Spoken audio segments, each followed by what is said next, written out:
I pledge allegiance to the flag of the United States of America and to the republic for which it stands, one nation, under God, indivisible, with liberty and justice for all.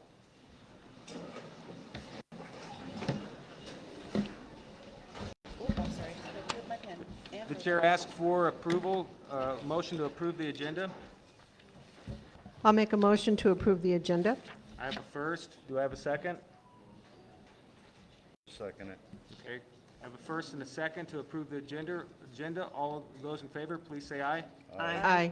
Those opposed? Okay, the agenda is adopted. First on the agenda is comments from the audience. It's limited to 2 minutes, and it's on the agenda items only. This is your time to talk. After this, any interruptions, and you'll be asked to leave. So first up, Doug Patterson on the budget. You got a timer? Oh, perfect. Okay. I get to be first. Yes. Wonderful. So relative to the budget, I would ask that an account be created specifically for donations for forensic audit. I know people who already have volunteered over $1,000. And in terms of budgeting for the forensic audit, there might be more to follow. Thank you.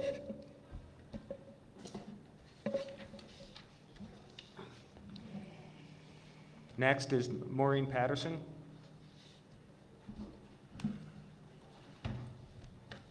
Let us pray. Heavenly Father, thank you so much for all the blessings you give us every day and for this gorgeous weather we have. Please let your light shine on the deliberations and decisions at this meeting. In Jesus Christ's name we pray. Today, a friend called governor's office and verified a 10% raise. The legislature had voted and approved, and the governor signed it. This 10% raise for West Bonner County School District started July 1st for certified teachers, with the 3.5% to 4% additional offer by our board. That makes it a 13.5% to 14% raise.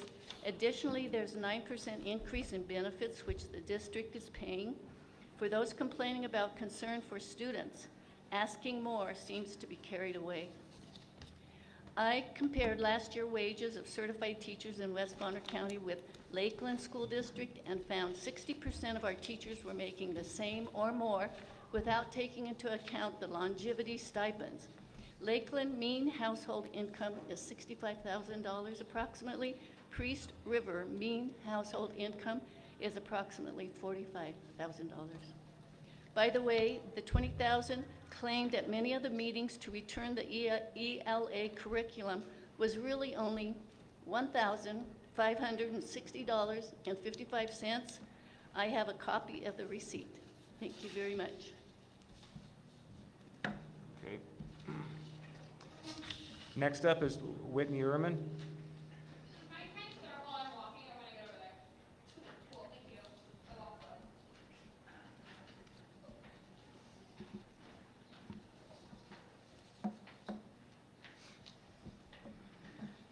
I am just here to plead that you go with your original budget with the emphasis on salaries.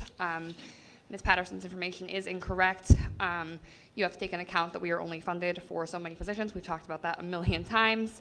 Our teachers are paid less than any other district in 100 miles. I can tell you that as a first-year teacher in this district.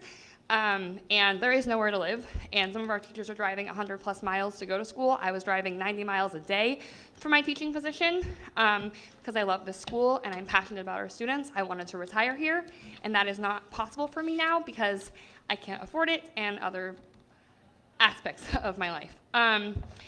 Another thing I'm concerned about is if we do adopt the budget with a 3% raise, you promised during your interview, Mr. Durst, that we would have co-curricular activities, but last week you said that those extra funds could go to co-curricular activities, and quite frankly, we don't have a lot of good faith with you right now, and I'm wondering how much of that extra stipulation fund would go to co-curricular activities and the other gaps in our budget, and if that's going to be clarified soon.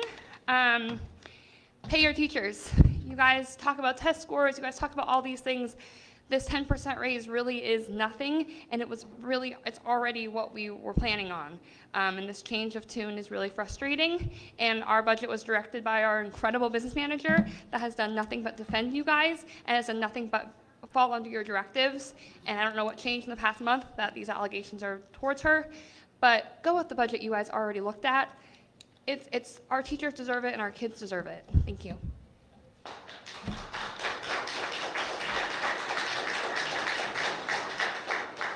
Next up is Merle Brumley.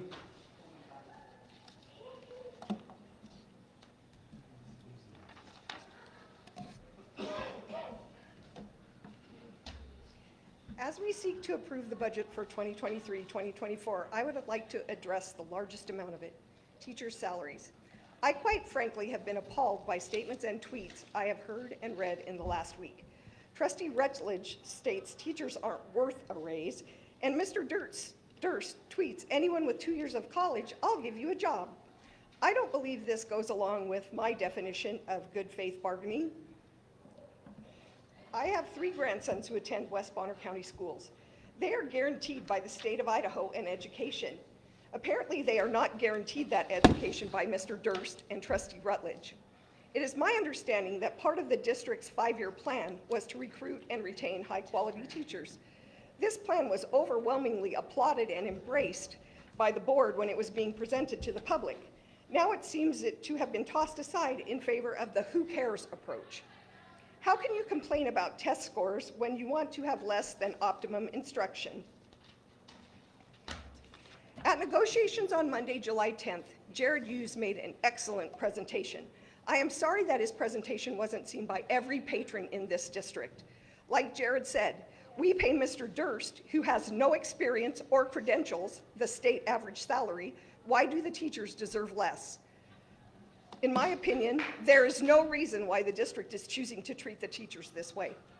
Please consider how unethical you look. Return to negotiations in good faith and figure out the largest portion of this budget so we can move on to the next issue in the district. Perhaps the curriculum no one approved. Thank you.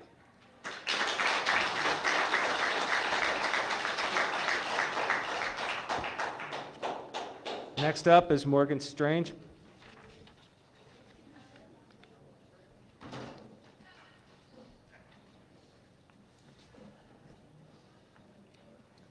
I would like to start by thanking you, the board members, for being here this evening and allowing us, the parents, community members of this district, to have a voice. As a parent of 4 children that attend school in West Bonner County School District, I urge you to find a solution in the budget for our school resource officer. Our children deserve to have protection. They deserve to have someone that they trust to go to in any situation, and our children deserve to know that their safety is a top priority. Also, as a coach of the high school softball team and a parent of 4 children that play sports and participate in extracurricular activities, I hope you can also find a solution in our budget that provides extracurricular activities and co-curricular activities for our students.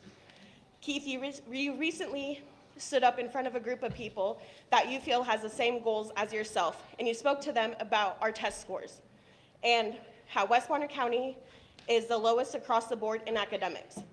If the board takes extracurricular activities and co-curricular activities away from these students, these children, these test scores that you desperately want to improve, they will continue to lower. Attendance will decrease, and graduating classes will as well.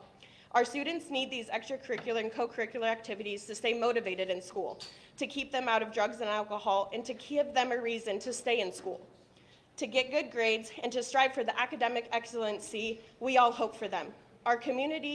We are a community that celebrates under the Friday night lights while the band plays our fight song, close scoring basketball games, and home runs in the 5th inning. I'm asking you, the board, to find a solution for our children's safety, just like you have found a solution for your own. Take a look in the back of the room. There they are, doing their job, protecting and serving this community. Find a solution for extracurricular and co-curricular activities. Our children need these to learn other important life skills as sportsmanship, leadership, teamwork, integrity, and strength. Thank you.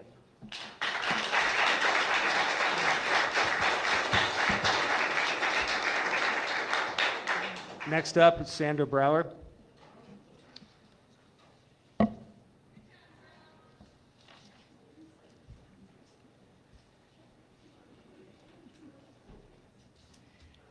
my name is Sandy Brower.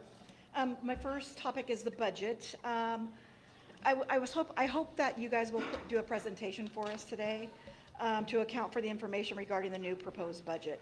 I was kind of hoping for a hearing, but I appreciate the public comment, but I still would like a hearing.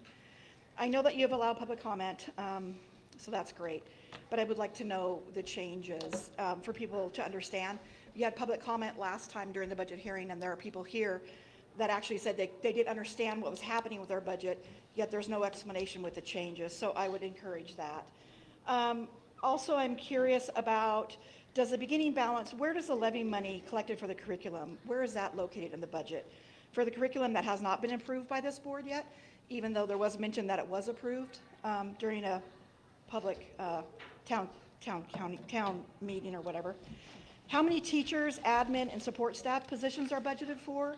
I also think the community would like to know what staff those dollars are supporting. It's kind of vague on what we're doing.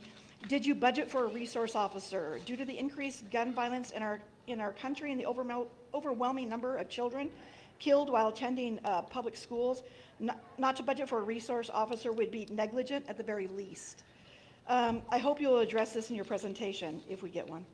When the levy failed, it was due in part to the promises made by Scott Hurton and other legislators, community members, and board members that we did not need a levy due to the increased funding from the state, including a large raise to the salary. I listened to a presentation made by Keith Rutledge this weekend where he said he did not think the teachers deserved a raise. Super unhappy about that. And luckily you have your audio photographer here that put it on Twitter, so everybody now has heard what you had to say. So it's very unfortunate that you did that. Is the board and superintendent not interested in retaining and recruiting the very best for our students? ICREMP. I'm happy to see the contract presented. I'm just happy about ICREMP because it's risk management and you guys need to be protected. Okay, thank you.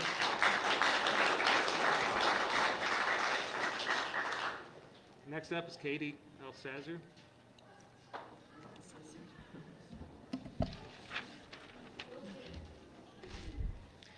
Thanks. I just want to start first with a question I hope you guys can address when you get to ICRIMP.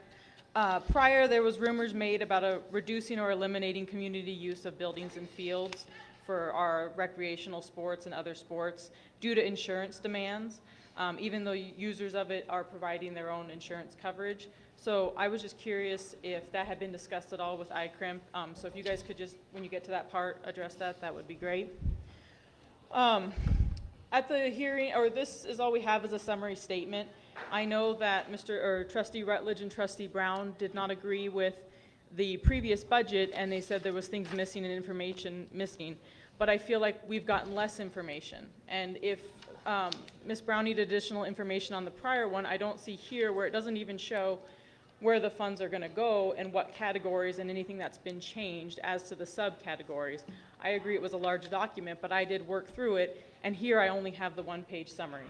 So I, as Ms. Brower said, hope that there's going to be a presentation about it that actually shows the categories in which that goes to. I'm concerned with not going with the previous budget because everyone's stating this is just temporary so we can pay bills, we will amend it. If that's the case, why not go with the one that had hours and hours put into it as opposed to the one that had someone who just started the job as first time ever being a superintendent came up with within a week of being employed. The other one had a lot of input and a lot of time put in there. If you're going to amend it, I think it shows good faith going into negotiations and just in general good faith into this community if you actually use the one that had work put into it by many people who had invested interest in the budget. So I think that would be a better route because if you want to go with Mr. Durst's number, you can always amend it at that time, but I feel like you're not putting the good faith effort out there to be transparent when all we get is one page and there's not any modifications. Thank you.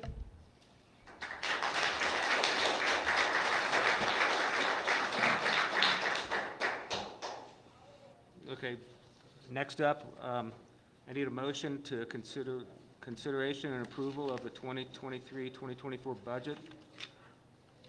Do you need a motion to bring it to the table? Correct. Yeah. Okay, I'll make a motion to bring it to the table.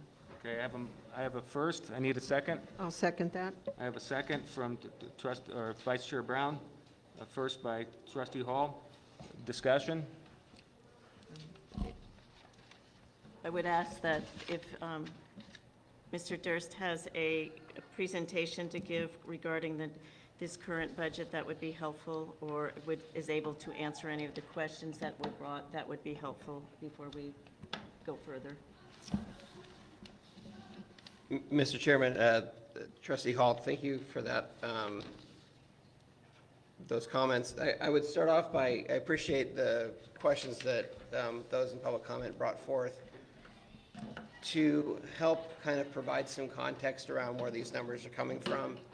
The only number that's different on this proposed budget than the prior budget that had been noticed publicly in the paper is on the salaries line. All other places, it's the same. And this number is maintaining the commitment that the board has at least verbally spoken about with regard to our classified staff, raising our minimum salary for classified staff to $15 an hour. This reflects that. This also allows for some funding of our co-curricular, extracurricular activities. The total amount of that hasn't been determined yet because that is obviously a moving target at this point, but I think there is certainly a commitment from my office and from the trustees. I can't speak for them, but I suspect that they also want to make sure those things are happening, and this budget allows for that. And the difference is that we're starting off with the base 3.5% salary increase for all certified staff. A couple of things to be aware of that may not have been communicated well, and if that's to the extent that that's my fault, then I'll own that. Currently, the amount of money we're getting from the state of Idaho doesn't cover, we would have to be paying, let me back up for just a second. We have a fund balance, which you can think of in terms of our district savings account. And part of that's from money that we've saved from not spending all of our money we get every year. Some of that's from federal funding that we've gotten through the COVID process, through ESSER funds. Our proposed budget is actually utilizing a significant amount of our savings as it stands, even in this proposed budget. And so to say that we're holding money back and we're not spending money that we should have to spend isn't accurate. We're spending every penny that we're getting this fiscal year is being spent, and it's all being allocated towards the categories in which it was intended. So salaries or facilities or benefits, all those things are happening. But the thing that's missing that I think hasn't been happening in the public conversation is we're spending our savings account to keep things afloat. And that's, to me, from a fiscal standpoint, not ideal to have ongoing costs paid for by a one-time revenue source, which is what the federal money largely is. And so I also wanted to make sure that we didn't, with regard to the certified staff salaries, I felt it was prudent to not tie the hands of our negotiation team. I've said that before. They are well within their rights to negotiate an agreement that has a higher salary increase for our certified staff, and if they do that, we'll modify the budget accordingly. But at this point, this is a fiscally prudent budget that we can afford, that doesn't utilize as much of our savings, still uses some of our savings, but not quite as much, and allows us to kind of move forward and start doing the sorts of things the district needs to do to pay bills. So if there are further questions from the board, I'd be happy to answer them if there's specific questions, but that's kind of a overarching piece. Mr. Chair, if I might ask a question? Sure.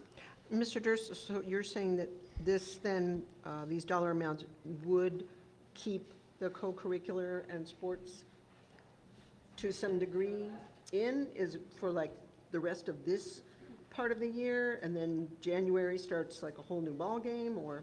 Mr. Chairman, Trustee Hall, it would be my intention with this budget that we would be able to pay for about 3/4 of our previous fiscal year's costs for co-curricular and extracurricular. Again, that number could move just a little bit because we don't have as firm of numbers on that issue as we have had in the past.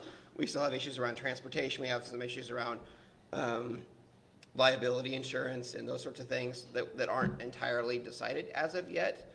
But by and large, I think we could say pretty confidently that about 3/4 of our cost will be accounted for in that, and that we will have the ability to pay for. So let me clarify one thing, is that already the board approved 116,000, and that's actually been built in to the budget. I think that's actually maybe part of salaries and benefits at this point. Yeah. So there is a gap of, if extracurricular, co-curricular stayed at the same rate that it is this 2022, 2023, there would be about a $280,000 deficit. And that's what the groups that Trustee Barton and I have been talking about brainstorming, and we hope to bring forth some of those ideas. And that in terms of the overall picture of negotiations, we need to do the whole piece of the negotiations, figure that out, and potentially look at the extracurricular, co-curricular simultaneously once we finish up negotiations. So we're working all those different pieces.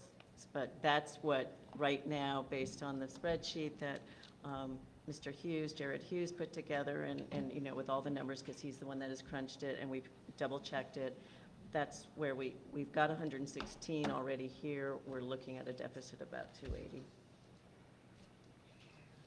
Okay. So I just want to clarify something. So basically, what Vice Chair Brown was saying is that basically you're saying, well, we either pay our teachers a non-competitive amount for salary or co-curriculars. So you're making us choose between our teachers or co-curriculars now? So, Mr. Chairman, Trustee Barton, what I'm saying is, it's the board's decision as to how they want to allocate their funds. What I'm saying is that it's my recommendation that we don't dip too much into our savings account for ongoing costs. To the extent that the board wants to do something different, that's clearly within their purview and not mine. But I do think we have to be cognizant of the fact that we would likely end up in a fiscal emergency, financial emergency by March or April if we proceed in a way that's not financially sustainable. And given the limiting number of options that the district has to increase revenue between now and then, I just have concerns around the overpromising of our teachers or to anyone, frankly. And so I'm trying to be cognizant of that in this particular piece. But again, I will yield to the collective wisdom of the board. If it feels it wants to go a different direction, then by all means, I'll implement whatever budget that you guys provide to me. And I do want to make one footnote. During negotiations, which day is it, on Monday, we did put, one of the things that both parties signed off on is that we would look at this as they recognize that we need to pay our bills, bottom line, we need to pay our bills. And that we agreed that this was, we were looking at this this is a temporary budget dependent on negotiations and final approval of all the different parties. So the bottom line is, yes, we may go back to the other, but this is now the one that's been in front of the public, so we can't really go back to the $6 million one because that was prior. This is the one that was out there. The bottom line is that we need to pay the bills. We've got to they have to be, the budget has to be uploaded, actually has to be submitted to the state by July 15th. That's 3 days. And then we have to figure out some of those outstanding contracts that maybe there's already letters of intent there, anything that might be, because contracts were supposed to be signed July 1st. If there's any rolling over, we need to put a letter with those contracts stating that they will be updated based on after final approval of the negotiations agreement or final approval of the budget. So that really, this is to try to get our bills paid, get us moving forward, but in negotiations, we agreed that this was a temporary budget moving forward. It would depend on the final negotiations and approvals. And I don't know, Chair Rutledge, would you say that was any, or is that any different? Was that what you heard as well at that negotiations meeting on Monday? Yes. Okay. Okay. Any other comments? Okay. I just felt that the first initial budget, I had the same concerns as Superintendent Durst had, that I had the same concerns that Superintendent Durst had with our first initial budget, that we were going too far in reserves, and we had nothing for co-curriculars or sports. Because of that, Superintendent Durst has prepared a temporary budget that will keep the district running smoothly while he hires staff and necessary and produces detailed and accurate financial statements that we need. We need to create a legitimate budget proposal with the proper financial transparency for the district. I fully support his plans for getting the district back on the right track with its finances. With that, are there any further comments? Okay. I think the only other comment is that I really do two comments. The fund balance, the fund balance is a savings account. We know that. It is, this year, we're able to keep things running somewhat smoothly because we had that extra money.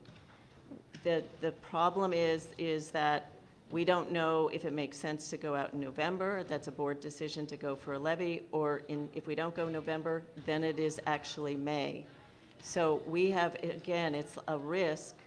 When we go out in May, it's a crapshoot, excuse my French, but it's really, we don't know if it's going to pass or not pass. So having a little bit of fund balance and the right amount, I'm not saying, we may argue and we may decide let's use a little bit more fund balance, but in the overall picture, we have to realize that fund balance may help with dealing with some facilities issues that we're not expecting, if we have levy issues again. There's a whole bunch of things that fund balance sort of has to be looking at in terms of covering certain things that might crop up. Doesn't mean that the teachers, the certified and the classified and our staff is any less important. It's just trying to balance the overall picture and then seeing how much the community feels that they can really raise for extracurricular, co-curricular. If they, we need to figure out what the bar is there. So there's a lot of moving parts. And this is the first step of those moving parts, is to get us so we can pay our bills and we don't go default on our bills. Okay. And I've actually had some family members, in the community that have, and I'll clarify, not my family members, other families that have children here, that have indicated that they would be more than happy to donate things for the co-curricular if there's a shortfall. So there is definitely a lot of talk of people looking at being able to keep that running and keep it afloat. And I think we're just trying to find the right avenue to get those donations in. I think that's the bottom line, is what's the most efficient way to get those donations in. People are feeling comfortable out, people trust the source, and then it can be donated to the school district. It doesn't Okay. It wouldn't come to the school district directly, it would be through a third party that then would be putting it in, and conceivably the district could go back and seek reimbursement from that party. So there's a whole bunch of pieces that are still out there that need to be decided in the whole equation. Okay. With that, all those in favor of consideration? I think we need to make a motion. Oh, I'm sorry, okay. I need a motion to vote on the approval of the 2023-2024. I will make a motion to approve a temporary 2023-2024 budget. Okay, Trustee Hall makes a motion to approve the 2023-2024 temporary budget. Temporary, that's what I said. I second that. No, I'm sorry, temporary budget. And I have a second by Vice Chair Brown. All those in favor, say aye. Aye. Those opposed? Okay, the motion carries. Pay the bills. Pay the bills. Pay the bills. Next up, a new business. I need a motion for approval of the ICREMP insurance policy for year 2023-2024. I will make a motion, I make a motion to bring the approval of the ICRIMP insurance policy year 2023-2024 to the table for explanation. Okay, do I have a second? I'll second that. Okay. Vice Chair Brown seconds. Debate?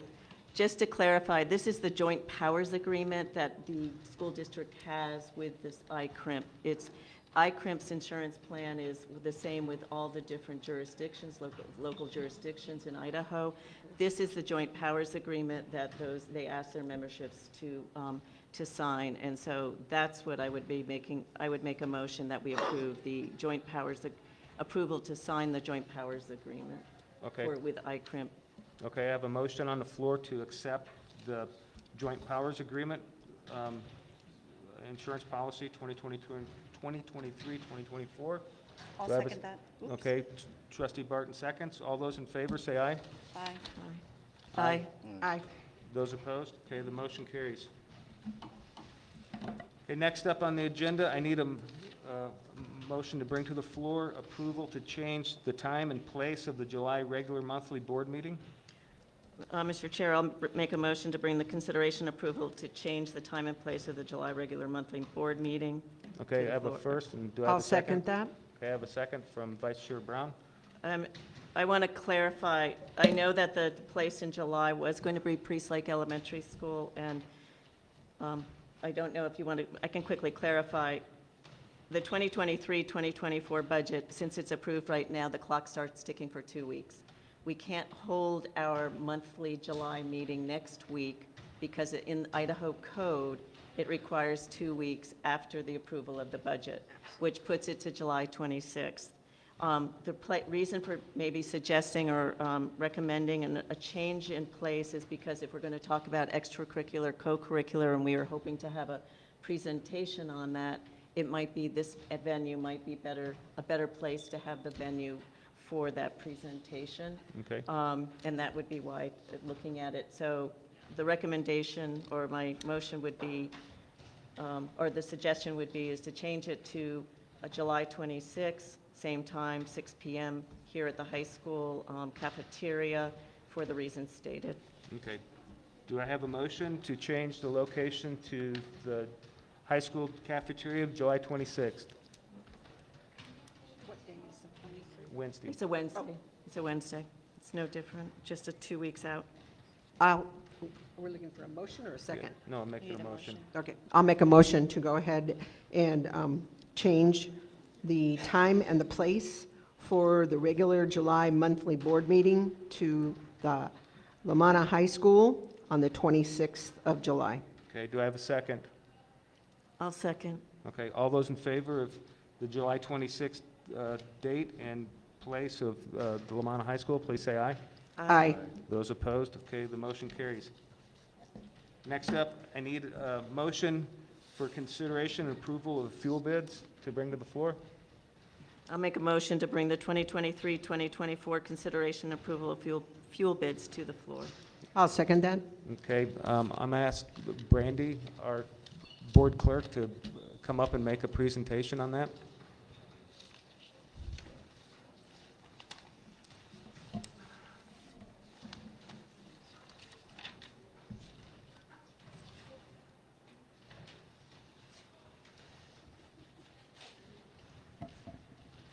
Okay, so I have the fuel bids here, and it looks like 5 bids. Gotta speak into the mic. Am I not? Sorry. 5 bids were sent out by the business manager to different fuel companies, and 4 of them came back returned to sender. And of those 5, 1 came back with a bid. So, Would you mind stating your name and your title For the record. for the record? oh, I'm sorry, for the record, Brandy Parity, board clerk. Is that, okay. So I made a couple, well, I tried to make a couple calls today to figure out why these would have been returned to sender, because it seems as if they were all hand addressed on the envelopes. And the one that was sent to City Services, it had the wrong address. Actually, an address that the gal that I spoke to on the phone, she said that she had never picked up mail at a P.O. box. Like, everything has always come to a street address there. And then I have another one for Northern Energy that came back, as well as AmeriGas, both of those in Sandpoint. and then one for Corner Shell in Priest River, and I wasn't able to verify what that was.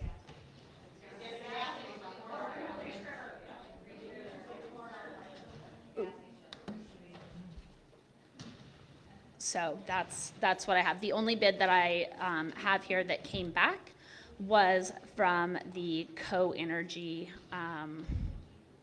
Priest River Family Oil. Okay. Did you send those out or did somebody else send them? Steffi sent these out. Okay. There's, Any, there's no comment, public comment at this time. sorry. Oh, sorry. No comment? Sorry. So, Um, Brandy, do you, when you talked with them, were they interested in putting in a bid? I did not ask. I actually, Point of order. Point I, of order, please. because the bidding time was already closed, I just was trying to verify, the addresses I was just trying to figure out why they all came back. Okay. With that, I need a, thank you. Thank you. Okay, I need a motion to table the approval of the fuel bids until we have adequate bids. I'll make a motion to table the fuel bids and to, I don't know if we need to specify a certain period of time. Do we need to say July 30th? I don't know if they'll be back in time for July. They might be back in July, by July 26th, but that would be preferable. So Brandy, could you put out a correct request for bids to all of those now that you have the correct addresses and contacts? I sure can. And what was the date that you wanted on this?